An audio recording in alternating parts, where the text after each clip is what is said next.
BRB UK. Worse teeth, better accents.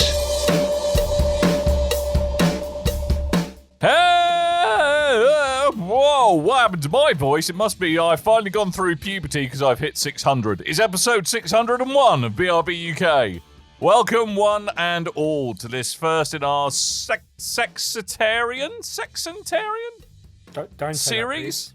Sexitarian. It's we're more than 600 episodes is what we're doing. We're betwixt 600 and 700, and we shall continue carrying on well past the point where anyone actually wanted us to continue doing the show. I am Dan, one of your hosts. Good day, good evening, good afternoon, good whatever it is. Hope you're all well. It's time for another hour of nonsense with me and my two co-hosts, Coleman, say hello. Hi! And Timothy Hibbs. Hello. Oh, yeah. Good lag. We have today, news. Tim. We have news. We have news. What's we the have news, damn it, Coleman? What's the news, News the damn it? first. What? News the first. News the Hit me with first. some news. Slap me There's a with cat the behind news. Tim. News the second. Hang on, is Live that the cat. same? Have you got another cat? Hello. No, he just rounds them up Same from the cat. neighbourhood. Keeps them in a sleeping bag. Puts them in a He's the canal at chaotic good version of Cat Bin Woman, is what Tim is. night. Yes. Anyway, news number 2. I've come back from the wrestling. I was at the Wrestling, wrestling. How was the wrestling? I went to go see Taylor Swift, and instead there was just a bunch of fighting. Well, you did Good. go, Okay. yeah, okay, good. Yeah, And got the dates wrong. how was the wrestling? Did you hit anyone with your handbag along with the other grannies, or Mostly a good experience. Mostly Quite a good poorly experience. organised. Yes. Quite sounds a like poor there was experience in the not old good. Wembley Stadium, but yeah, otherwise enjoyable. Once we moved our seats and sat nearer to the ring and could see the action. hang it was on, great. you could move your seats? That's how. No.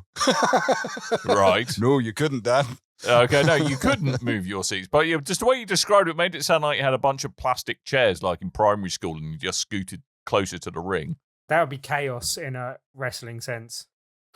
Had AEW sold as many tickets as they did in London last year, then we wouldn't have been able to move our seats. But because Right. they didn't sell as many tickets as before, there were quite some large areas of uncovered seatage.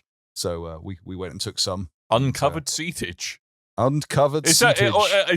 is that what you call an unoccupied seat? As opposed, I don't describe a seat as covered if someone's arse is on it. I call someone I mean, that's an it's occupied Well seat. covered. It is covered, but there's more normal person ways of saying it, like someone was sat I in that cover seat, my not seats, like but that's because I had an accident.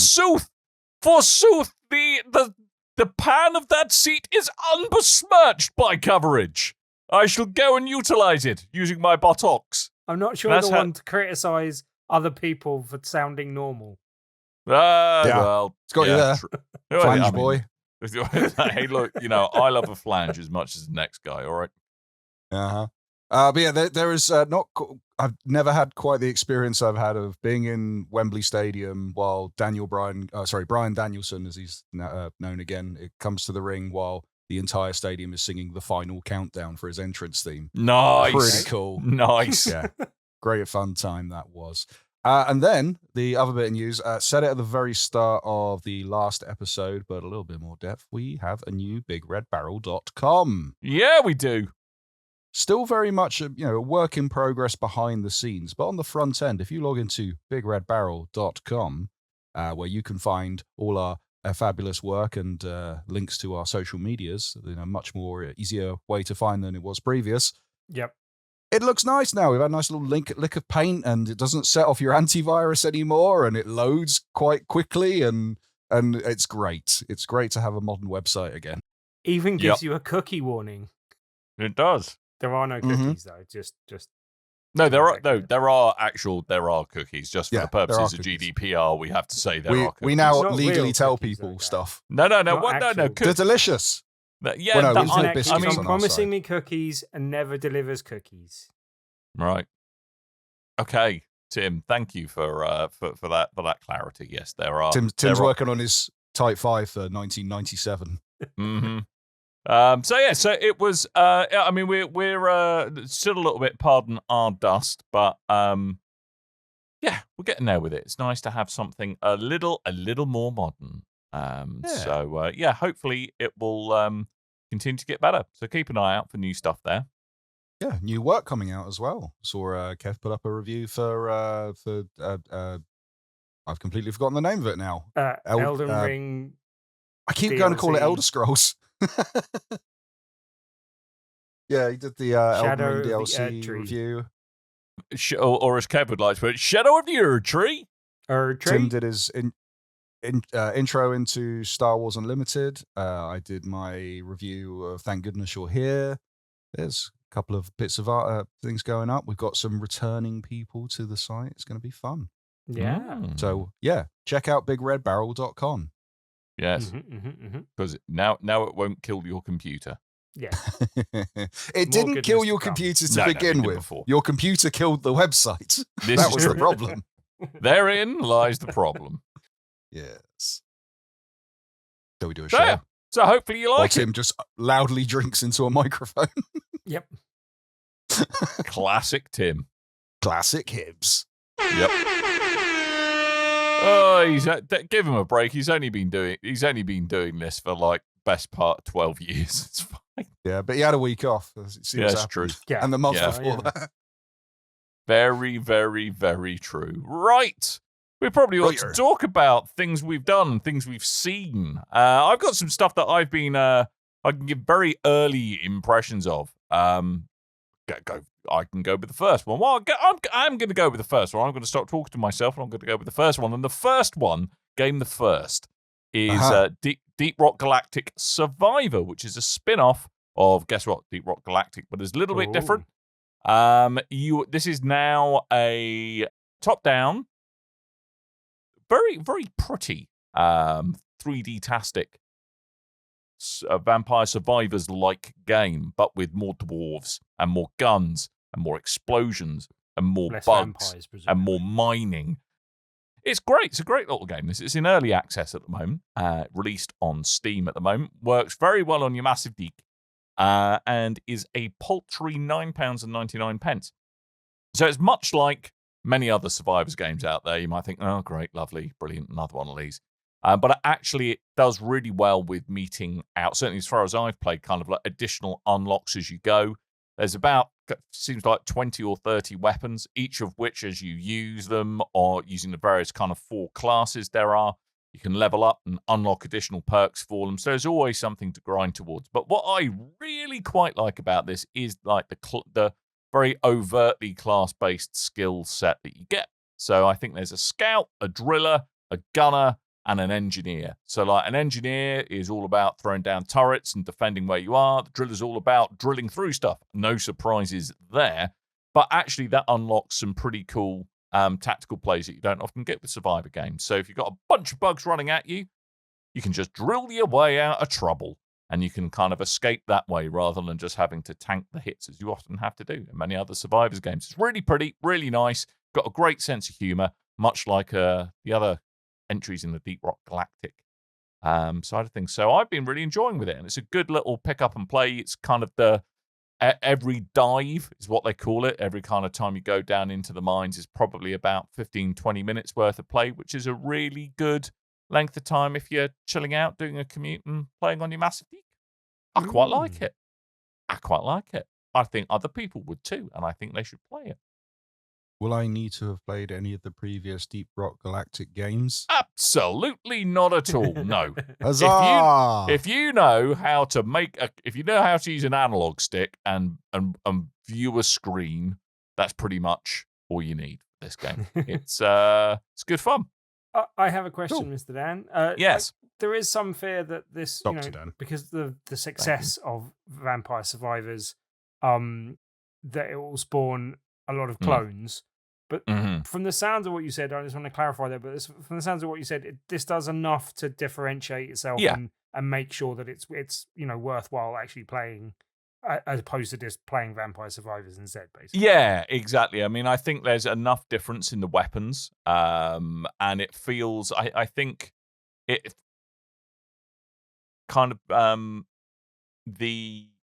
a lot of Vampire Survivors itself very intentionally has a lot of rough edges, whereas Deep Rock Galactic feels a little bit more polished. And I think the very little kind of USP it brings of being able to kind of mine yourself out of trouble and dig your way out of out of a corner, quite literally, actually adds a little bit, because you're always thinking, right, do I face the horde that's running at me down, or do I try and escape? But there's also like little sub objectives it throws at you in every level, like kind of go and dig out a supply cache, go and collect a particular currency that then allows you to unlock more stuff, permanent upgrades for all the characters. And, it does enough to kind of drip feed you nice, shiny things along the way to keep you interested, I found. Does that escape mechanic have like a cooldown time or something so you can't? No. I mean, it's not like any time, basically. Okay. You can, but obviously you need to. So in each run that you do, much like other Survivors games, you kind of level up there's the global leveling up, which is between levels, and then there's with each run that you do, you're kind of leveling up your stats as you go, as you collect XP just for that run, and that you can choose to invest in your mining speed or the performance of the guns. You kind of eventually you start off with one gun and you eventually unlock 4 in the course of each run if you get far enough. So it does enough to kind of mix it up, I think, from the kind of Vampire Survivors formula. But I think Vampire Survivors is probably the best distillation of this game type. But if you like something a bit different with a bit more of a comedy dwarf feel to it, then I think this is a good use of 10 great British pounds. Do you like a good comedy dwarf? I love a good comedy dwurf. Red dwarf. I'm quite partial to all people of all shapes and sizes, funny or not. So there we go. Comedy dwarf. Comedy dwarf. Comedy dwarf. What else have you been doing? I've only sunk about an hour into this one, so it's super early impressions. But I very much jumped on the hype train of Tactical Breach Wizards, also available on Steam at the moment. I was going to jump into this because it jumped into my queue because you've got it, and I think that's the basis now. I think because I don't scroll that often on Steam, it goes, here's what your friends like. Here's what Gibbo's up to. Lovely. Yeah, well, pretty much. It's been out for about a week. I mean, it must have been a night of refreshing from saying, hey, look, guess what Dan's been playing? Destiny 2. It's Dan's been playing other stuff, and Tactical Breach Wizards is one of those many things. Now, I haven't got that far into it. And Tim, I think I kind of quite enjoy games a bit like XCOM, but I often find them a little bit too heavy-handed in terms of how seriously they take themselves. And to me, that can sometimes take away from it a little bit. Whereas Tactical Breach Tactical Breach Wizards really mixes it up nicely. So the basic setup is, and I won't go any spoilers here because there is a story, and a very well-written story that's actually funny. And it's all about a slightly misfit bunch of special forces wizards, all of whom have different powers, which you can synergize with one another. And it's all about very self-contained challenge rooms. So rather than it being a big sprawling level with waves upon waves upon waves of enemies that you need to deal with, it's like one room per stage, and you've got to pick which bits you breach in and then how you clear the enemies. And the really nice feature that it has is one of the mechanics that one of the main wizards has is that of foresight. So you can actually experiment with the moves that you do, which, to me was always one of the things that I found on one level was quite fun about XCOM, but I also found quite frustrating was that I was never quite sure how things were going to pan out. Now, with Tactical Breach Wizards, because of all the various skills that you have, there's lots of different ways to attack a particular situation. Having this ability to kind of preview what's going to happen and then retrace your steps or redo them is actually quite a nice way that encourages experimentation rather than punishing you for not being able to read the tea leaves of how something was going to go down. So probably for purists, it takes a little bit away from it, but also really allows you to kind of almost min-max how you're going to approach a situation. And it sets you, a number of soft goals about try and do this in X many turns or not losing any health or only using these things. And this actually allows you to experiment with that rather than it feeling like it's punishing you for not understanding super deep mechanics. That being said, it is probably a bit lighter on the deep mechanics than like a full-on tactical game like XCOM. Now, I don't think there's any real kind of probability in there about like 24% hit. Do you take the risk of hitting a crit, or with the knowledge that you might probably miss? But it's just the way the abilities of the various characters play across each other means that it's a really nice, engaging game that you can approach a problem in many ways, have a bit of a laugh doing so. I mean, like one of the characters, like the necromancer doctor, like if say someone's been poisoned, for example, and they're gonna die, you kill them so you can then resurrect them with your necromancer, and that way you've cured the poison because you killed them. So there's lots of kind of fun ways that you can approach things like that. There's also, and I haven't dug into this yet, there's a pretty fully fledged level editor, so there's always going to be community levels and community challenges you can do. Yeah, I'm really looking forward to throwing more time into this game. The visuals are great. It's kind of it's quite a simple, flat shaded 3D presentation. But I've been really enjoying my time, what little time I've had with it so far. Really looking forward to sinking more time into it over the coming weeks. Doesn't play that nicely with Steam Deck at the moment is the only thing. That was going to be my question. The demo ironically has better touchscreen support than the final game. You can do some tinkering to make it better, but I think they've very much concentrated on the PC desktop release. Fair enough. I know that better Steam Deck, it runs on the Steam Deck and it runs fine. It's just the controls are a little bit of a faff at the moment. So that's something they're going to be, I'm sure, refining along the way. But I've had great fun with it. If you like a slightly silly, doesn't take itself too seriously tactical game that doesn't bash you about the head, should you make a simple mistake, this is a good time. Yeah, I've heard very good things. It's definitely my sort of game. I downloaded the demo about a month or so ago and just haven't got to trying it, but I liked the look of it in advance, and I've heard very good things this week with people reviewing it and coming out. It's getting a lot of buzz. Sounds like I might wait until they've patched it, because I'll only be playing it on the Steam Deck, so I might wait until they've done a bit of work on it and it's gone down in price a little bit, possibly. Especially Star Wars Outlaws out tomorrow, but yeah. Yeah, I mean, I can imagine Star Wars Outlaws is going to nom some of your time, although mixed reviews on that one from what I've read, so... Yeah, I'm still hopeful. Seems like it's, from what I've heard, it's a great Star Wars game, but not an amazing open world game. A lot of open world bloat, like you'd come to expect from most open world games, but also... Especially Ubisoft. A lot of complaints about the updated patch, because if you bought the... like £90 or £100 version of the game, then you get to play 3 days early. And now with the day one patch coming out after that point, it looks like those people might have to reset their save. So it's kind of giving them a kick in the dick for spending extra money.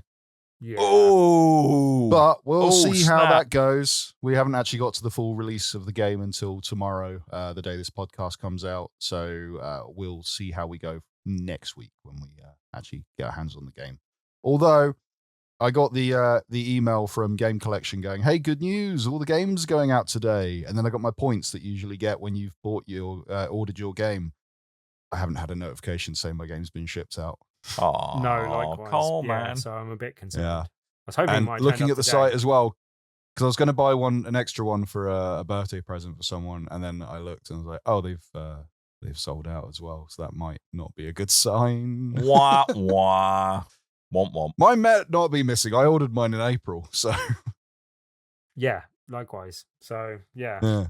But interested to hear what you guys feel about that anyway, because it's I mean, obviously none of us have played it yet, but it looks like one of those things that if it wasn't for the Star Wars license, which I hear they've landed fairly well, it might not be that remarkable a game. But we'll see. As I said, I'm still hopeful despite the criticisms from what I've seen. There's some things that might annoy me, and I'll see how much they annoy me. But I think me just being very much into my Star Wars at the moment, I think it's going to satisfy enough of what I'm looking for from it that I think I'll be okay.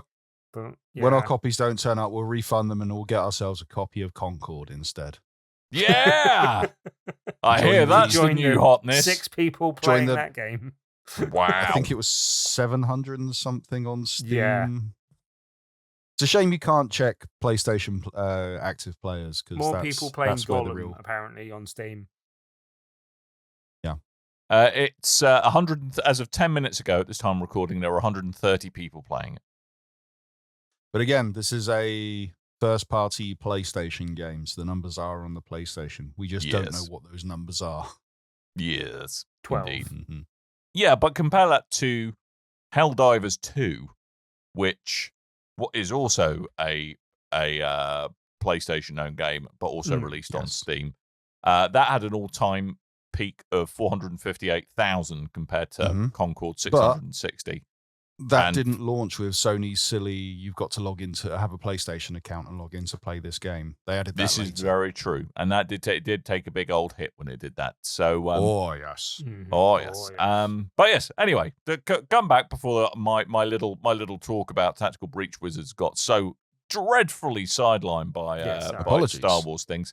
Tactical Breach Wizards, I quite like it. I'll talk about it more in the future as I play more of it. Available now on Steam, £16.75. I think it's a good time, and I think you'll find it a good time too. Also, it uses the word defenestrate a lot, which I personally am a big fan of. That sounds like a U word. Defenestrate. De-danistrate. Unchaired. Uncovered chairage. Mm-hmm. Mm-hmm. Did you have something, Tim? You didn't put it on the agenda. I didn't. I could bore you guys with moving on. more about Star Wars Unlimited. It's definitely my hotness at the moment. There are ways to play it online, and you can read about them in an introduction to Star Wars Unlimited article that I put on the blog. But also, what blog is that, Tim? BigRedBarrel.com. And always be selling. This weekend just gone, I also went up to Leicester to take part in a tournament there. Some guys called UKTC, which is UK Tournament Circuit, did their first inaugural event up in Leicester. It was referred to as a 1K because it's got £1,000 worth of prize money with 400 quid going to the winner. The winner was not me. Spoilers. It was me. The one bit I didn't get to put in my article, it will spoil it slightly, but I think I came 56th out of 95, which my first tournament wasn't terrible, but I would have if I got one win, I would have placed in the top half, and that was kind of what I was aiming for if I got one more win. But 56 out of 95 is distinctly really not the top half. Really good fun. No, as I'm saying, I missed out on that. If I'd got one more win, I would have achieved that aim and won more games than I lost. But I won 3 and lost 4. Wasn't terrible for my first tournament. But in the top it was really good fun. Yeah, but there's another one coming. And how did you do in the adults at bracket? The end of the month. The end of September. But yeah, it was a really good fun event. It was really well run, really interesting. If you want to read more about it, I've put up a whole article about that as well on BigRedBarrel.com. So you can read that there. But yeah, also you can play Star Wars Unlimited every week at the Loading Bar in Stoke, Newington, as part of Tabletop Tuesday, and we'll be doing a draft event for that this week as well. So I will mention a bit more about that at the end of the show. It's got nothing to do with heating bills going up in December, by the way. No, different kind of draft. Mm-hmm. You can check those articles out on BigRedBarrel.com. Funny joke. If you're not watching the video, I'm just being on it with the banners today. I mean, on it is one way of putting it. Hey, have you guys seen our merch over at not yet. Public.com? My face is not ready. Currently 35% off. T-shirts, at least. Not my face. My face. Right, should we do some news? Yeah, we should probably do some news. Let's have the news stinger that we always use. News. It's Sony's news. Hey guys, did you happen to watch the Indie World and Nintendo Direct Partners Showcase? No. Yes. Not live. Oh, good. 2 out of 3 ain't bad. I did. Mm-hmm. I watched it just before the show. And I posted it on the blog. What's that blog's name? Why? It's BigRedBarrel.com, which is new and improved, and you should check it out right now. Splendid.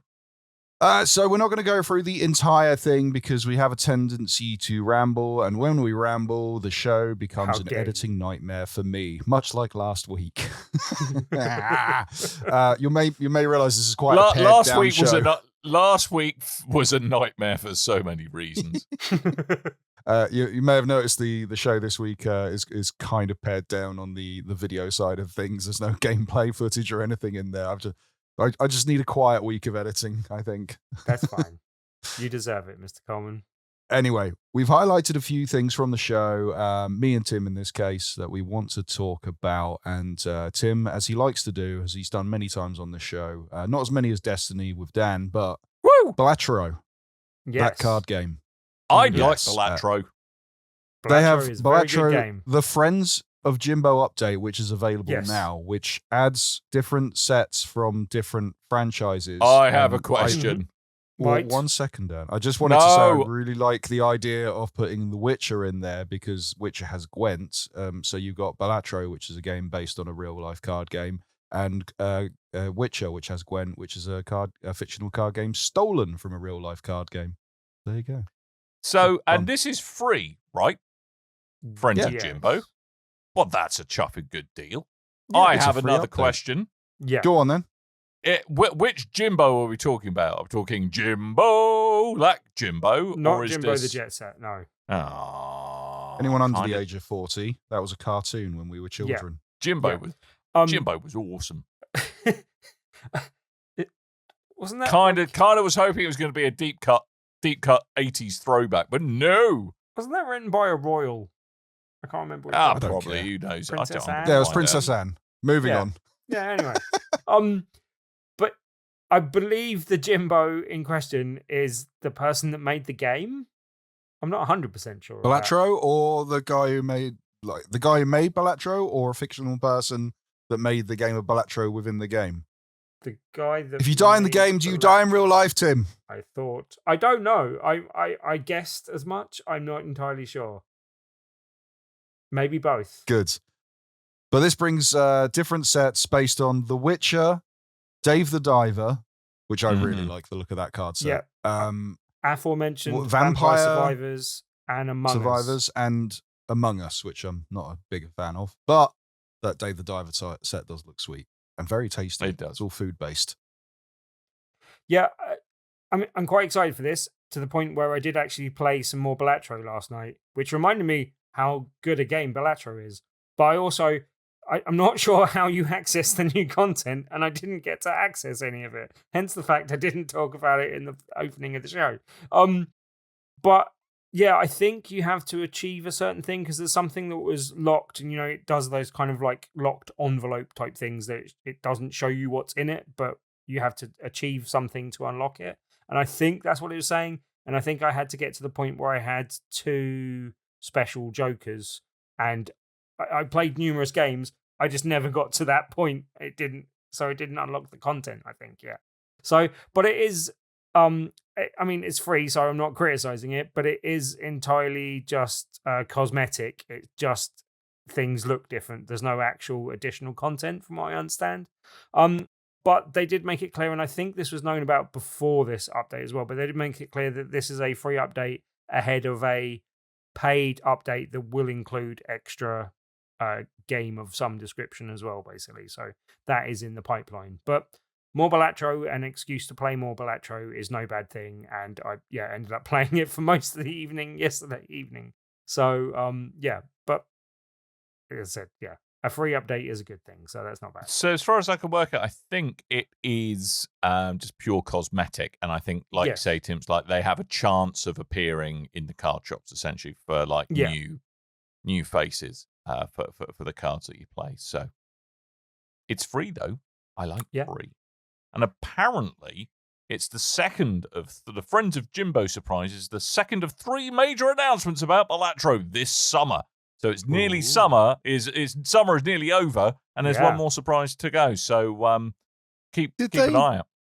Did they release this on mobile platforms yet, or did they just announce they're going to at some point? I remember us discussing that this would be a cracking game for a mobile phone. And they heard us, and they did it. Well, I think they announced it like the day after we said it. Okay. All right, well, moving on then. Neva, which is something that I saw screenshots of when I was looking at things for to put on the website, and then I realized that when I saw the actual trailer in motion, I was like, oh, this is gorgeous. You play as a young girl, and there is a curious fox cub leading you upon your journey on this 2D puzzle platformer kind of plane of existence. Where a curious fox cub. As a cub, as opposed to one that's just obsessed with eating out of bins, I'm assuming. Yeah, exactly. It's more magical than that. Fairly curious. Yeah, other than the London crack foxes, yeah. But it's because when you look at the screenshots of this game, it looks very kind of simplistic. But then when you see it in motion, it's very beautiful. And it has these weird monsters that mutate and changing platforms and stuff. And it gives that kind of air of Studio Ghibli about it with the, if you remember the, I don't know if you've seen Spirited Away, and you've got the no-face character, and as he's absorbing people and he's morphing and changing and stuff, there's some of that kind of element to it that I really like the look of. So this was a game this will be one to pick up. This was a game made by the developers of Gris as well, no? Like which I own possibly twice through like services that it was available on. Like I definitely bought Double it investment. once, and I think I downloaded it another time. But I haven't played it before. I've heard very good things. It looks really nice. These digital copies can only go up in value. Yeah. But yeah, no. It reminded me I need to go back and play Gris, but also this looked intriguing as well. But yeah, gameplay looked more of your thing than mine. I think, like Coleman, no. Yeah, I think this is going to be a Steam Deck definite for me. But that's meant to be out on the 15th of October.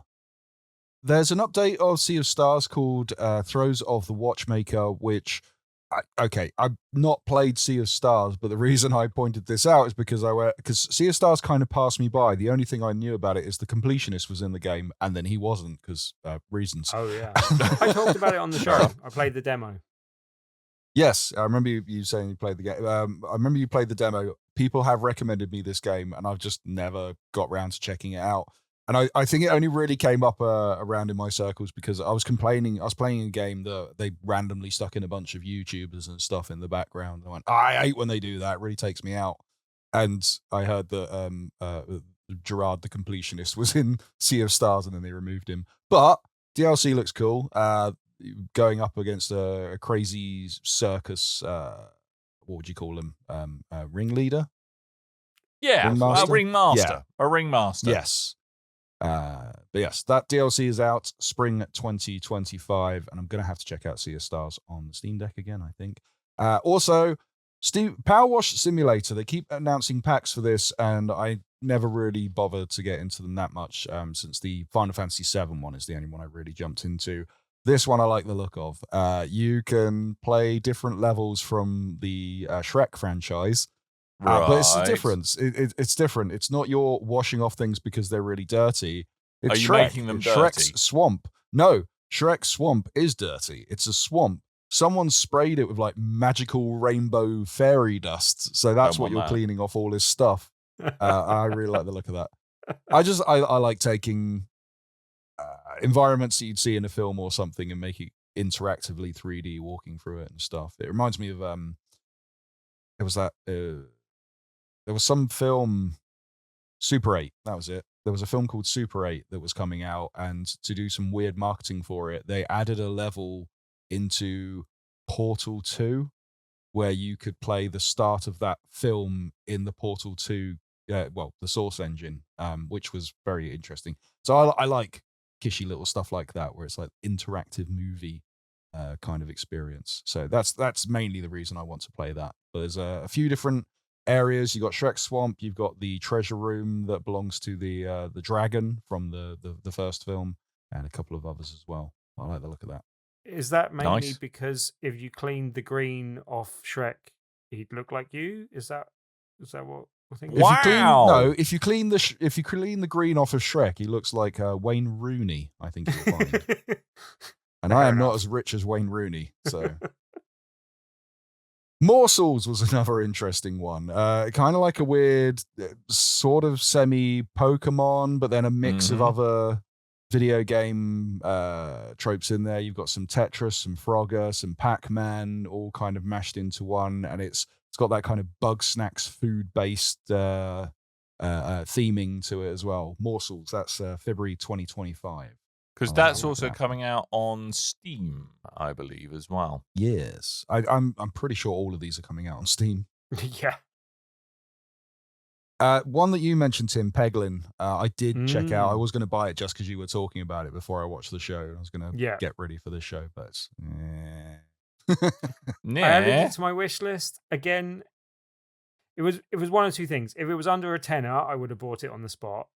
If it wasn't for the fact that Star Wars Outlaws is coming out tomorrow, I may have purchased it. But for anyone who didn't see, it was a kind of mashup of Peggle and an RPG. So it's a pachinko style kind of game where the result of that kind of gives you hits on enemies and stuff, basically. So I really liked the idea of the game. I'm a big fan of Peggle.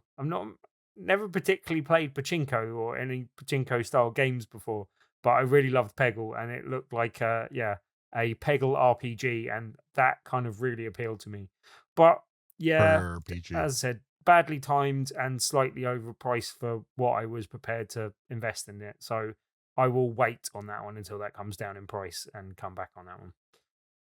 It's a roll Peggle game, but the roll is spelled ROLL. Aha. Wow. I don't know. I think this is an issue when because it's gone for that kind of just above 8-bit style. It was retro looking game, but it is impressive in what it does. But it looks like an older game, and I think that's what you can look at that, and it could be as impressive as they've made it. But you look at that and go, "That's a £10 game." I looked at that and went, "That's a $7.99 game, a $12.99 game." That's why we pay you the big bucks, Coleman.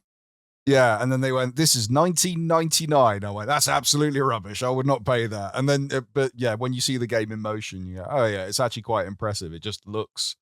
It's the art style that they've gone for. I think it automatically devalues the game in a lot of people's minds. If it sways you, I think it's $16.75 on Steam and verified for Steam Deck. So didn't see that coming, did you, not Coleman? Paying the Nintendo I did tax, not. But hey, you were many pence off. I did not. Yeah, I think the retro style can devalue games in people's minds. More so. Well, not more so. Sorry. Almost as much as. Game Pass. Yeah. There's one game on here just before you get to your others, Coleman, that I'm surprised you didn't highlight because I thought it was a very you game, and that's Pizza Tower. MySims Cozy Bundle? I can't believe he's not going to talk about that either, Tim. Pizza Tower. I've already played Pizza Tower. Yeah, but I've already played it. It came out last year. Get with the program. So it's coming to Switch. Oh, right. I didn't realize. Okay. This was meant to come out Switch the same time, I think, but it didn't happen for whatever. I think it had a listing on the store and then it was removed, and now because even in the show they went, "It's finally coming to Nintendo Switch." Right, okay. So yeah, I think there was some kind of shenanigans going on with that behind the scenes. My favorite kind of anigans. Technical troubles with the Switch, possibly. It's also something to do with the fact that it's aging and on its arse legs and can't possibly do anything modern these days. Is that where we're getting at? Or yeah. Here's one we might all like. Tetris Forever. Yes, I'm quite excited about this actually. Yeah, history of Tetris on multiple platforms, but also you not only can you go through all these historic versions of Tetris, but it has like Tetris documentary clips included as well, so you can learn about Tetris and play Tetris. Yeah, and this is the digital Eclipse thing that I've talked about a couple of different versions of previously. One of which I reviewed was the Llamasoft one, and they are really good. The Jeff Minster story. Really good, nice way of kind of preserving, older games and presenting them and mixing in a bit of documentary stuff as well. So the fact they're doing this for Tetris, which was one of my all-time favorite game series, I'm really excited for that. I mean, what's quite cool, I think you can kind of mix and match the visual styles. And I think there's isn't there like a remix mode where you can, it'll randomly bring in gameplay elements from the various different from the variations of Tetris. Sure. No. Yes. Yeah. All of a sudden, you've got some bloke wearing a pot on his head, smacking you about the face until you surrender. So that is, yes, it is the Elden Ring / Dark Souls crossover with Tetris that we never knew we wanted. I play Tetris like I played Dark Souls, constantly rotating. Okay. Wow. It's like rolling. Painful. I didn't get that from what you said. Yeah, but I really like these. So a lot of people, it's cheesing in the game where you're rolling to evade, constantly rolling like Sonic the Hedgehog. I keep rotating my Tetris piece because I'm slightly autistic. Can we just stop? This is making my brain sad. Can we just stop it, please? The best jokes are the ones you have to explain for 5 minutes. Hey, look, I know that as well as the next guy. All right, I know that very well. But Jesus Christ. Do you know what's best about Switzerland? What's best about Switzerland? I don't know, but their flag's a big plus.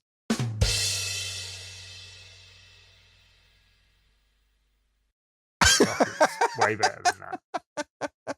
Get out. Get out. Get out. I'm disappointed in you, Coleman. You're better than that, damn it. You're better than that. I'm not sure he is. No, actually. I'm not. I'm not. I'm trash. I'm filth. Yeah. I was going to say with these Tetris Forever, these style of games, I really like. It's bringing back an era that I saw on the PS2 that I was really, really into. I think it was the Midway arcade classics, where they put a bunch of arcade games, like the original arcade ROMs on PS2, and you could play those and you get into them, but it had the variations of them as well. But also, if you went into the menus, it would show you like scans of the cabinet decorations, the instructions, promos, interviews, and I finish with playing like Root Beer Tapper for the 20,000th time, and then just start reading about the history of it. It's like, oh, did you know they remarketed it as Budweiser Tapper in certain bars? And that's cool. Anyway, already I can feel myself slipping into a coma. You've been spending far too much time around Tim, by the way, to start riffing on this. Museum style collections. They're really cool. Star Overdrive. Star Overdrive was one I added into the list, and it was only because there is a hoverboard. Yes. It's open world RPG with a hoverboard.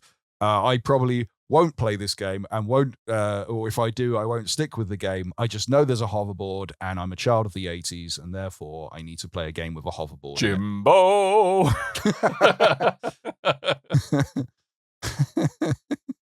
Plus. Yep.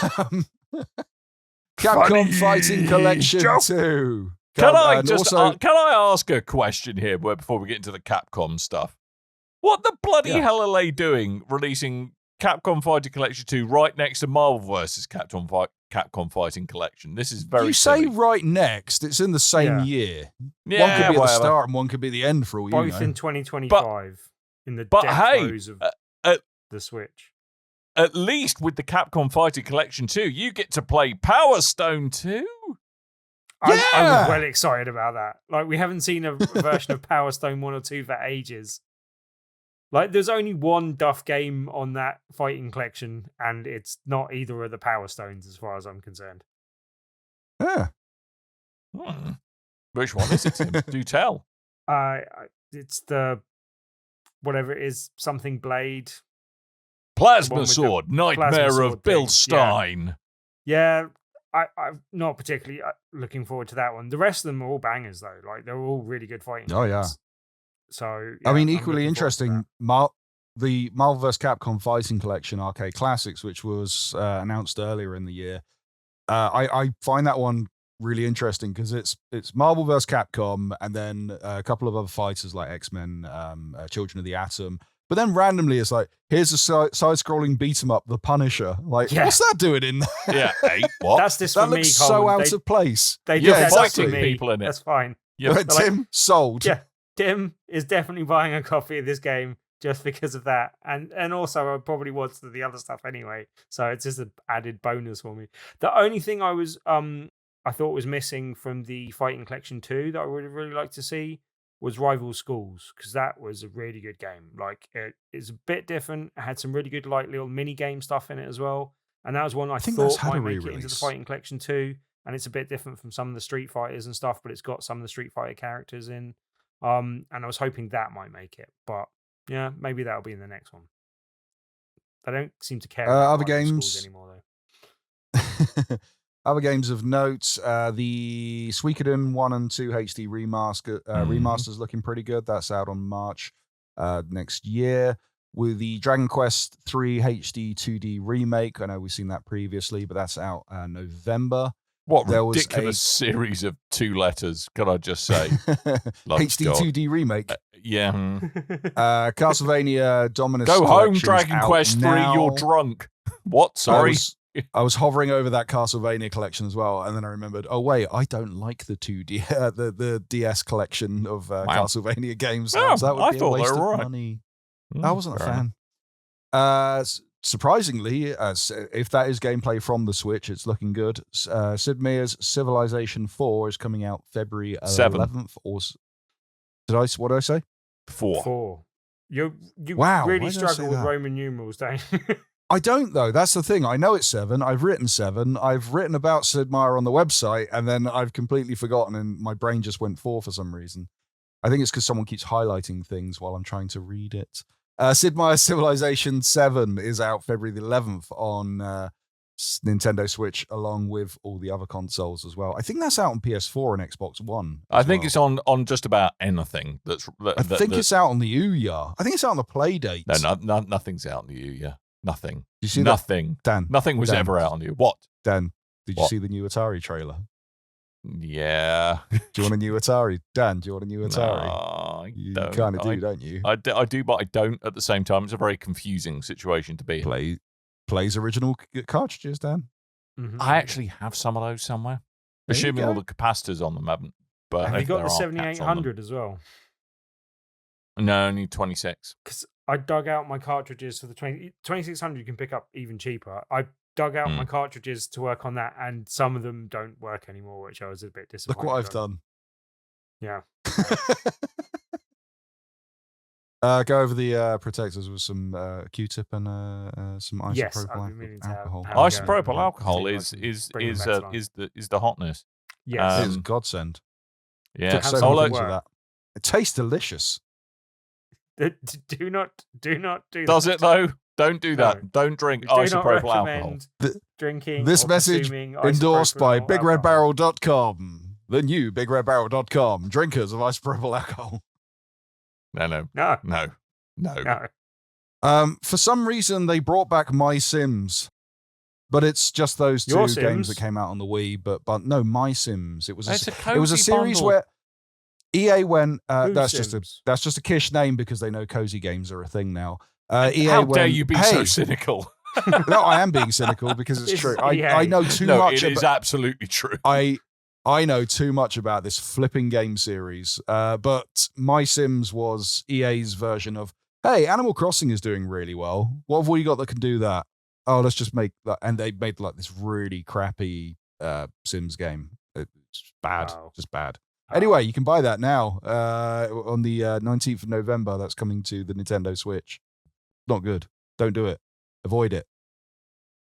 Speaking of avoid it, Five Nights at Freddy's Help Wanted 2 and Security Breach Ruins are coming to Switch in the holiday of 2024. And the big news, this was interesting to me. For Halloween, even though they didn't say that. Yeah, you think so. You would have thought so. They didn't say which holiday. Yes. Halloween's a holiday. Kind of. And their big drop the mic moment was because Yakuza Kiwami's coming out October 24th. I can't imagine the Nintendo Switch being the best platform to play that game on. No. And it seems a bit late, but more people playing Yakuza, I'm sure that's great. Do you know what? There's some talking of it could be any holiday. Apparently, January the 2nd is run it up the flagpole and see if anyone salutes it day. So that might be where they're targeting release. So maybe. That seems a weird fit for like closing out an indie game show as well. No, I think they'd be better off saving one of the earlier things that was that was the out today. It was a dual it was a dual Nintendo Direct. They did the Indie World and then they did the partner showcase. So that was the highlight to the partner showcase. I think the highlight to the Indie one was Pizza Tower, probably. Right. That makes more sense. It was something. Definitely was something. Pizza Tower looks like the last one because then Tetris Forever being the first one of the showcase thing makes more sense as well. Yeah. Yep. But yes, another Nintendo Direct. No announcement of the Switch 2. No. No announcement of Silksong. No. Sorry, Internet. Sorry. Nothing. I'm more keen to see not necessarily an announcement of a Switch 2, but an announcement of what is going to happen with my Switch software when another Switch comes down the line. Because at the moment, I don't want to buy any other Switch games until I know. You will buy it again. Nintendo. Yeah, Nintendo will make you buy it again, and you'll be queuing around the block to do so. Because Nintendo have a reality distortion field. Which is why I don't want to buy any more Switch games at the moment. You will buy new Super Mario cross Bowser's Fury cross whatever the new DLC thrown into on top of that. Oh no, wait, that's me. I would totally do that. Yeah, that sounds like me. All right, moving on with the news very quickly. Developer Ryuga Gotoku Studio announced during a live stream. I cannot say the name. They announced during a live stream this week that the next game in the Like a Dragon franchise will be revealed at an RGG Summit showcase, which will be on the 20th of September, 11 a.m. BST. 20th of September? That's Punch 20th Day. September. What's Punch Day? Are you just looking up weird with days? I'm just because you talked about the holidays. I thought we're trying to make everything releasing for the holidays. I've now got a list of holidays by day. Every day's a holiday. Yeah, no, exactly. So I'm just trying to, keep everyone entertained with, what holiday might this game celebrate? Like if a Dragon. Hallmark don't do a card for it, it's not a proper holiday. All right, that's the measure of a holiday. Wow, very, very specific definition. I can't remember. I think I can't remember if it, what. So, thank goodness you're here. I can't remember if it released on Northern Day or Pi Day. It was one of those where they both sound like the same day to Northern me. Pi Day, maybe. Northern Pi. No, that's February 29th. That can only happen once every 4 years. Northern Pi Day. Big Rons, big pies. Yeah. Good game. Everyone should play it.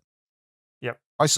Our friend Ed, the man called Ed, who was on last week's show, I was talking to him at the wrestling, and he went, I bought Thank Goodness You're Here. Good game. I did that. You did do that. Also, so we don't know if this is going to be another one of the mainline games, if this is going to be a remake, if this is going to be a side story.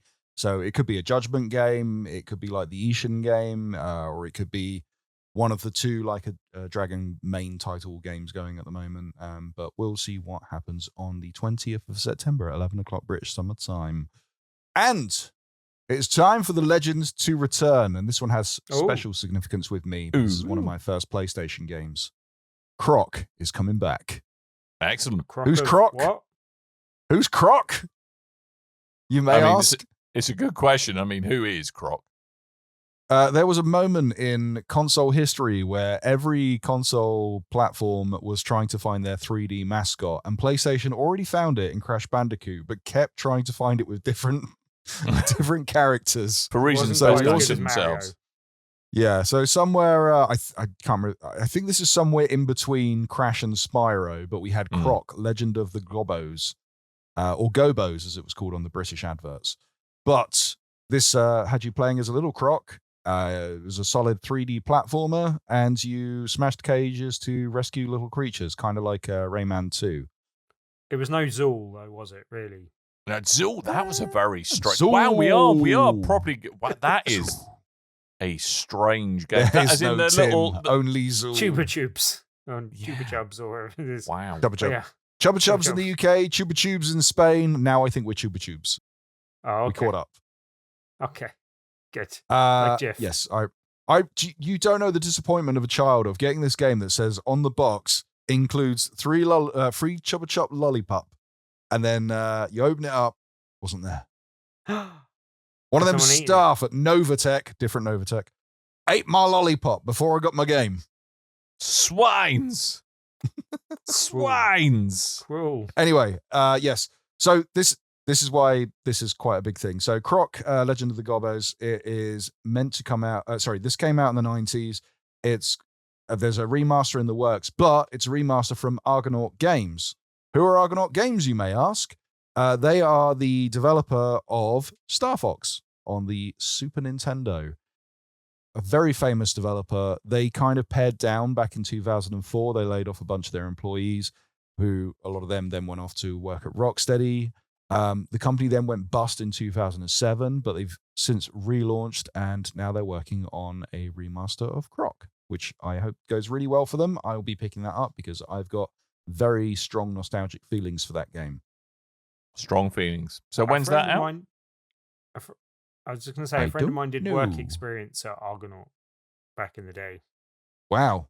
Specific information that I'm very interested by, Tim. If you want even less specific information, same friend who's appeared on this show previously and went and paid money on Kickstarter to travel to E3 with Peter Molyneux. There you go. Oh, there you go. Oh, is that the guy we had on the show? Yeah. You know, that guy. Yeah. Oh, Jeff. Yeah. Dipak, you know, actually, Jeff. But you know, hey. Yeah, you know Jeff. Jeff Dipak. Yeah. I know Jeff. Born on the 1st of Jeff. So, last one is more of a Tell me when that is out. I don't know when it's out, Dan. I'll let you know when I know. No, unless you've looked it up and you know, because it wasn't there when I looked it up. I don't know, Dan. If they're lucky, they could release in time for they could release in time for November 20th, which is National Absurdity Day, if they're lucky. What? Dan's a fantastic man. Thank you. So that perhaps that's what they're targeting. Who knows? Okay. More of a PSA. Techland, they put out a thing on the old X platform saying, hey, you know that Dying Light 2 spin-off that we've announced called The Beast that was meant to be a DLC story mission that is now fully spun out? It's kind of done an Assassin's Creed, whatever that last game was that I bought and didn't play a lot of. It's very descriptive. They've done... Or a Far Cry Primal and gone, hey, we've taken the DLC, we spun it out into a fully fledged game, and that has been announced during Gamescom, and aren't you looking forward to that? Anyway, they did a bit of a boo-boo. They went, hey, if you buy the £100 Dying Light 2 Ultimate Edition, you get access to all the DLC in the future. One of those DLCs being Unlisted DLC Story 2, being The Beast. That's what I'm looking forward to. Yes, and I think they're pricing that game at around £40, so they would then be making a loss on anyone that has been buying the Ultimate Edition for a reduced price over time. Now, this isn't surprising. They did this before. If you bought the Ultimate Edition of Dying Light 1, one of their DLCs on that was super built out as well, and they went, hey, they ended up releasing more DLC than they originally intended on the Season Pass, but included it in the Season Pass. So they ended up raising the price of the Season Pass at some point. I got mine for having a drink at the loading bar once and got a free game code with all the DLC. With Dying Light 2, they're going to take Ultimate Edition off of shelves and off of the stores from the 30th of September. So not if you hot do pick mold it up, cider day. It's going to ruin it. Going to reach into the microphone and murder you somehow. I'm getting on the Elizabeth line. I'm going to slough. I'm going to navigate all the roundabouts. I'm going to get you, Dan. All right. Just more importantly, Dan, it's just ruined. It's just ruined. What hot day mold is it cider today, day for Dan? me. What day is it today? It's Thursday, mate. It's Thursday, isn't it? All right, I'll find out. What is today? Today is the 29th of August. Today that's okay. We're not doing a show or anything. According to Hoyle Day, whatever that is, that's according to It's Edmund Hoyle, a lawyer best known not for law but for publishing books explaining the rules. No, this is relevant to you. Okay, it bloody isn't. No, he was actually better known for publishing books explaining the rules of card and board games. Suck it, Tim. All right. See, it's relevant to you. Huh? Who reads and books the Google Oodle takes you over games. to Playground, Paris 2024. Tim, didn't you just write an article about board games. on the internet. It's not a All right. book. Card games. There wasn't the bloody internet back in 1780, God knows when. Back when Dan There was wasn't many born. good games either, to be fair. What do you write about? Chess, checkers, and go back to chess again. Tell us about the war, Grandad. No. He wrote the definitive rules of a card game called Whist, and also wrote books explaining the rules of the game, in addition to the rules of brag, backgammon, chess, quadrille, and piquet. I'll have you know. He did literally write about chess. He did write about chess, but let's just leave that one. Let's just let that one slide for a bit.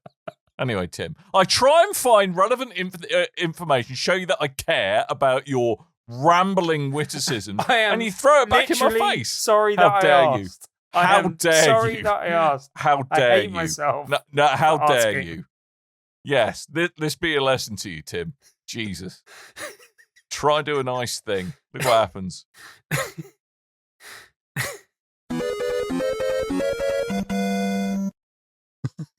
I'm grumpy now. It means we're running out of time. All right. I just wanted to say I've got to ban someone on Twitch who's trying to sell us cheap viewers. That's nice. Oh. We only want expensive viewers, thank you.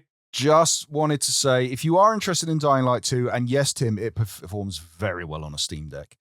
If you've been holding out on Dying Light 2, or if you have Dying Light 2 and you want to upgrade to the Ultimate Edition, it might be worth doing so, because not only did you get all the previous DLC, but you will get that copy of The Beast when it comes out as well. Ooh, nice. It kind of looked intriguing. Yeah. Okay. Apparently, where Dying Light and Dying Light 2 is more of it's that parkour survival shooter type game. This one is more like first-person shooter action 4-player co-op type thing. Yeah. So, interesting. Kind of trying to it's diverge good. It does within eat battery when playing, though. I've heard. Yeah. You want to look up, there's some setting guides online. There's a 40 hertz mode that kind of sorts that out. 40 hertz is the sweet spot. Also, while we're talking about Steam Deck, I just know, because I was going through my Humble Choice stuff and Humble Bundle stuff, because I bought that Resident Evil pack the other day that was totally worth getting. I think it's still up. Okay. They've updated Humble now, so whenever they put up the games on Humble Choice, they say whether a game is verified on Steam Deck or playable on Steam Deck. Oh, that's good of them. Well, that's really handy. It's kind of eliminated a couple of sites that I used to find that information out, but well done, IGN/Humble. You've worked that one out for me. That was lovely. I bought the first that bundle on one of the other bundle sites that I can't remember the name of now, but it was a load of Star Wars games all bundled up together. So, yet again, a fantastic anecdote. Had KOTOR and a few other things. I love Tim's anecdotes. Was the main one I was interested in. So yeah. We'll say a little bit annoyed with that Resident Evil bundle because I spent the money on it, and I redeemed the first code I redeemed was for Resident Evil 2. It said Resident Evil 2, nothing else, just Resident Evil 2. Redeemed it, Resident Evil 2 remake. I'm like, I mean, okay, it's a better value for money, but I mean, it's better value for money. But I was really looking forward to playing the old PlayStation game. Why? Because I really like the old PlayStation game. I love the tank controls. Okay. Oh, dear. Anywho, that is all our news. Shall we do the wrap-up bit that we'll do before we go? Or should we just hang up and go? We could do. Because, I have something very strange has gone on with my Steam Deck. I can only see the chat window of my own face. And talking of my face, you should go to tpublic.com/store/BRB. Buy things with my face on it. Do you want a shirt with my face on it? We've got you covered. Yes. Do you want a face mask to put on your face with my face on it? You can do that as well. Baby gross. Do you want a shirt with Coleman's face on it? Well, you can't have it. It got taken offline. Did it? Why? Yeah. Tim may have ruined some copyright. Strike. Damn it, Tim. It's parody. Some hero bought 2 tank tops on our store this week. I'd just like to thank you. Not sure who you are, but thanks. I know who that was. Was it you, Coleman? No, it wasn't me. Thanks, Roo. So anyway, tpublic.com/stores/BRB. Things without my face on it are also available. Also, we're getting repped in the gym by a powerlifter now, so. Oh, we watch That's my what the face vests are get for. bigger as they get mad gains. That's been my goal all along. Goal achieved. Yes. We can retire Tim? now. Yep. Glad someone else is doing exercise so I don't have to. What national day is this Tuesday? Yeah, Oh. you check that down. Well, I tell people that Oh, each and every God damn it. Tuesday we do an event called Tabletop Tuesday at the Loading Bar in Stoke, Newington. Most Tuesdays we have a different feature game that you can win by playing. This week and this month, in fact, we are mixing things up a bit because we are changing our social night game from the second Tuesday of the month to the first Tuesday of the month. So this week we'll be doing games of Blood and the Clock Tower and a draft event for Star Wars Unlimited. And that will be on the first Tuesday of the month, every first Tuesday of the month from now on. Starting the from first September. Tuesday of the month, which is the first Tuesday of the month. Jesus Christ. Every first Tuesday. Of the month. So, yeah, that'll be starting in September and going on from then onwards. And you can join us. It costs £15 to enter the Star Wars draft, but you get more than £15 cards in exchange. Blood and the Clock Tower games are free. Beginners welcome in both environments. There are more details up and not in the top left-hand corner of Big Red Barrel as it has been previously, because with the new site, with the new shiny BigRedBarrel.com, it has moved slightly. It is on the top right-hand side of the column of advert type things on the right-hand side of the page. I will come up with a slightly better way of describing that. Then it's just, but it is slightly there's an ad. more awkward There's an than ad just for the it. top left-hand corner. Yeah, basically, there's an ad for it. It's the top one on the right-hand side of the page. Have a look on Unless the you're right. on, unless you're on your phone. Oh, Unless you're on a God, phone. why Or a is tablet. Case it's on the bottom. Just say Yes. it's on the front page. It's on the you'll front page. There's a link. Tabletop Tuesdays, more details there. Or you can go to meetup.com, join the over 2,100 plus people that have joined our meetup group. Search for Tabletop Tuesdays on meetup.com, or just come along to the Loading Bar in Stoke, Newington each and every Tuesday. So that is on Tuesday, September the 3rd, which is International Skyscraper Day. Whoa, Skyscraper Day. I love skyscrapers. There we go. See, yet more relevant things for you, Tim. Love that. Do you? Tabletop Tuesday, this Tuesday on the 3rd of September. Correct. Be there. Touch Tim. Yes, he loves it when he actually likes it when you lightly caress his thigh. That's his favourite way of being touched. No. Bite his bottom. Nibble on his ear. Nuzzle in his armpit. Also no. Do none of these Touch things. his bottom. Just come along and play a game like a normal person. Smell his hair. Fondle his kneecaps.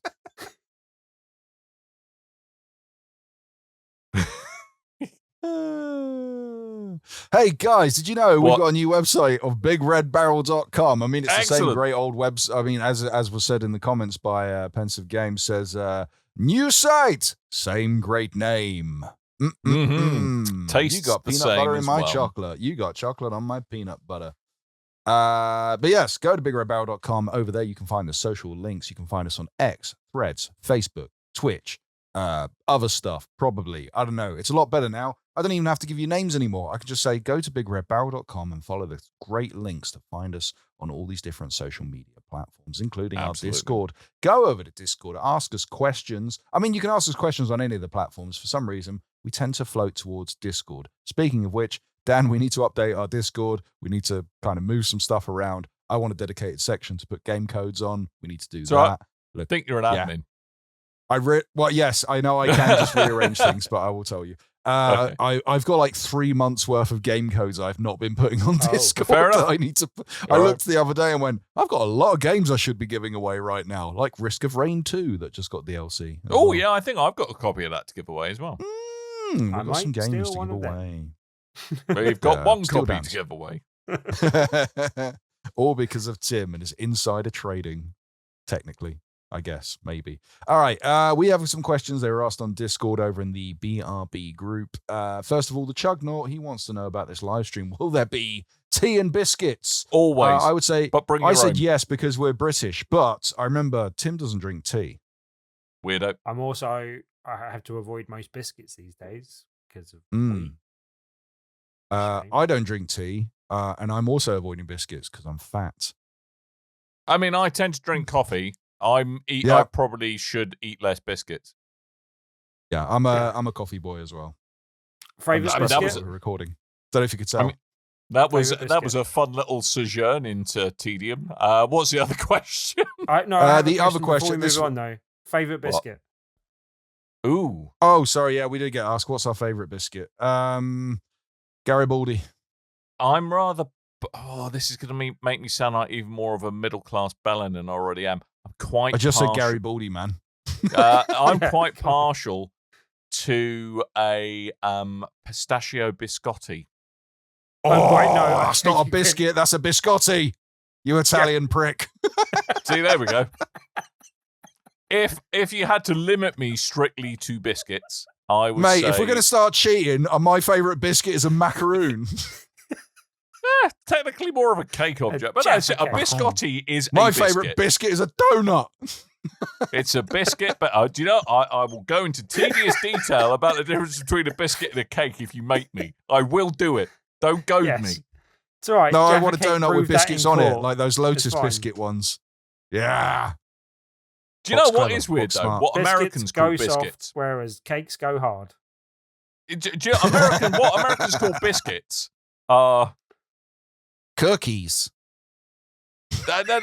What, No. like biscuits like you mean dumplings. You mean like biscuits Gravy and gravy? biscuits. Yeah. What's that about? Biscuits and gravy. Yeah. No, not lace biscuits. Mm-hmm. To answer my own question, though, chocolate hobnobs has got to be the king of biscuits, as far as they I'm are concerned. good. I don't mean your cat. Good. I don't mean your cat covered in chocolate, Dan. I mean actual chocolate hobnobs. You get help. Which are available in gluten-free versions, fortunately. Not quite as good as the originals, but still. I would like to change my Garibaldi answer to shortbread. Oh, it's a good one. It's a classic, but a good one. Also partial. Give me some to shortbread. Jammy Dodger. Mate, there's now happier in my life than getting a box of broken biscuits. Got to shop. Pet pound. Broken biscuits. I'm Sometimes sure you go that's through. Racist to say that northern people like broken biscuits. I love broken biscuits, I'll have you know. Young man. My cat's young fella in the podcast. Say hello. Bourbon biscuits are the king, by the way, according to Sukinda. Yeah. Bourbons are a very good biscuit. I quite like Pensive custard cream, though. Pensive Games used to live off of custard creams. Yes, I think I prefer custard cream to ginger a nuts are bourbon, nice. But that's just her opinions on Ed Sheeran.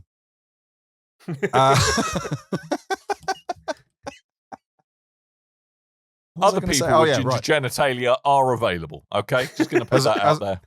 As a poor young lad, like buying a box or bag of broken biscuits. I was really worried you were going to do some bizarre tale involving Ed Sheeran's taint there for a minute. No, yes, he did his way with me. You go through and you get like your broken bourbons and your custard creams and your flipping digestives and all those kind of things. Every now and then, mate, every now and then, kid you not, and this is when the days became the best. Penguin bar, chocolate covered penguin bar inside a bag of fully intact, not broken. And then the best bit was you bit into it. Oh, flavored one, chocolate, orange cream. Oh, mate, that was living as a child. Living now, to be honest with you. That's what life gets like enjoyed this biscuit-based tangent from Croc. Yeah. Anyway. One more question. Yes. Who asked that question? I've forgotten. Someone Spiky did actually Chris. ask that on. No, it was so Chugnut asked about tea and biscuits. Someone else asked about what the favorite biscuit is, but I didn't actually put that on there. Tim just came up with the same lateral thinking, parallel thinking. Sorry. Spiky Chris asks. He says, "I have a question. Exactly how much of a red flag is it that the Harry Potter Quidditch game is launching immediately onto PlayStation Plus?" Not as much of a red flag as the fact it's single player only. What? Yeah, is single it? Player. Yeah, it's single player. That's madness. Oh, because that was going to be a reason for it going on PS Plus. If it, I do believe it's single player only. Really? They have Quidditch leagues where adults pretend to be children playing Quidditch.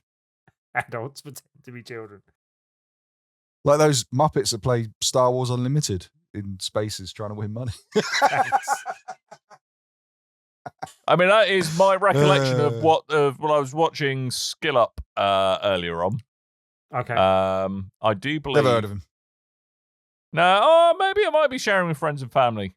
But Skill Up seemed to imply it was single player. If that is indeed the case, that would be much silly. That would be madness. I mean, it's also giving money to a crap person. No, as well, I think I might be wrong. Or I think possibly Skill Up may be incorrect there. I will have to rewatch that video. I've got a distinct memory saying it was single player, and if that's the case, that is madness. Madness. It's interesting. They announced it shortly after the game started going on pre-order, and the game is £40, which immediately says, "Ooh, that's not a big release if you're charging £40 for it." But I thought the bigger red flag was I was looking on IGN, as I tend to do, and they put up their list of. They went, "Oh, the new PlayStation Plus monthly games have been announced." And I was looking through, and it said Hogwarts Legacy, and I was like, "That is a really good that's a really good game. It's one of my games of the year. Like everyone should give that game a shout. I really like that game." And I realized they weren't even. It was the Quidditch game, but they just linked it to that because it's a more interesting game. That should be your red flag. This game's so naff that we had to talk about a better game that's kind of related to it. It's a pretty big red flag on this one. Yeah, I mean, I think it's going to be butts. I just want to confirm that I was fed wrong information about the single-player nature of it. Okay. Oh, good. So we can all play Quidditch together.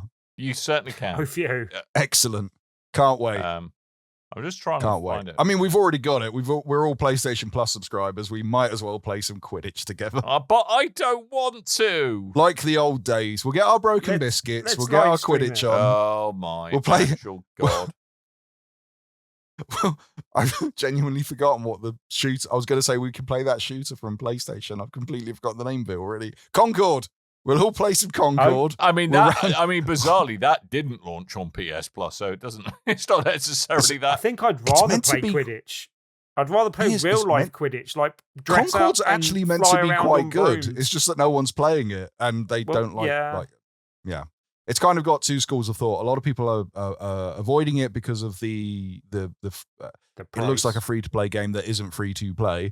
The price is another factor, and another one is the sort of the against woke mob are avoiding it because there's pronouns in the game. Oh my god! Say what? Oh no, scary pronouns. Although interestingly, they put when you stream that game to Twitch, it auto generates the tags, and it used to generate LGBTQ+, and now they've had to remove the tag because a lot of those games get associated with pornography on Twitch, and they instantly age gate the games, so they've had to take the tag off the game. Oh my god! I thought that was quite funny. Wow. Anyway, there's a robot that's got pronouns if you care. I don't. No. I mean, I'm not that's bothered. such things that my sense of self-worth is not as fragile as some other people's on the internet. No, same. I'd just like to say, Coleman, just completely off topic from what we're saying, but I don't know what your background is this week, but I like the fact that it makes you look like you got 3 spikes coming out your head. Oh, it's a crown. I'm the king of the Gobbos. Oh, okay. That's what it's from. Yeah. Pensive Games says, Tim, LARPing in Quidditch is way too energetic. And on that bombshell, I think we should wrap up. I think. Mm-hmm. Good. Right. Let's go. Thank you for joining us, as you doubtless have. And congratulations on making this far. I'm still distracted by trying to find out why I thought Quidditch was single player only. That's going to really bother me. Madman. Absolutely. I'm sure you'll remember at 3 o'clock in the morning while I'm still editing this episode. Yeah, so I'll be like, Coleman, I'll pick up the Coleman phone. Yeah, Coleman wanted a nice, easy edit this week. Going for an hour and a half. No, apparently it's that's where I got confused. I've sorted it out. There is online, but it's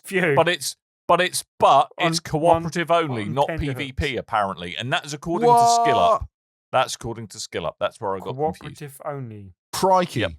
Yep.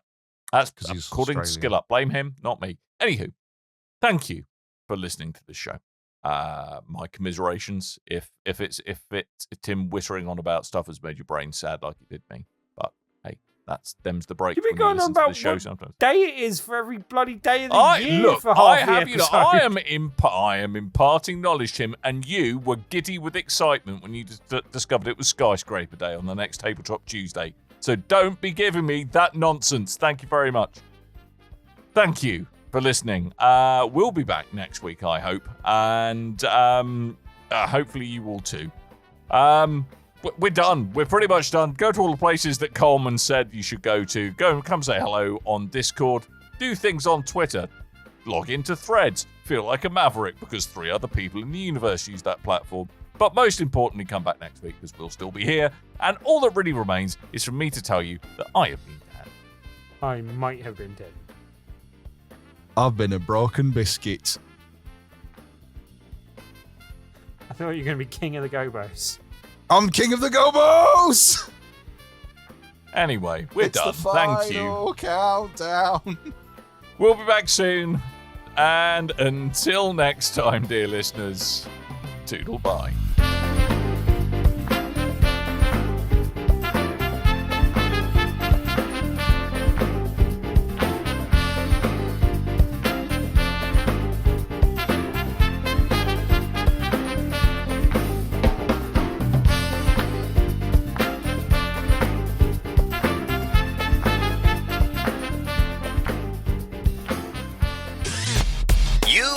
Your ears are quite welcome for the podcasting goodness that you just heard.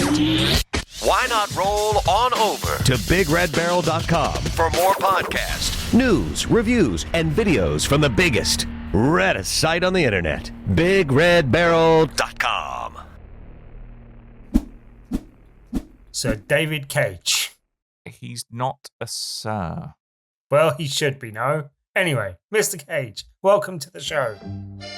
Zoutallon, mes amis, c'est moi, David Cage. I have returned from the French court and I'm ready to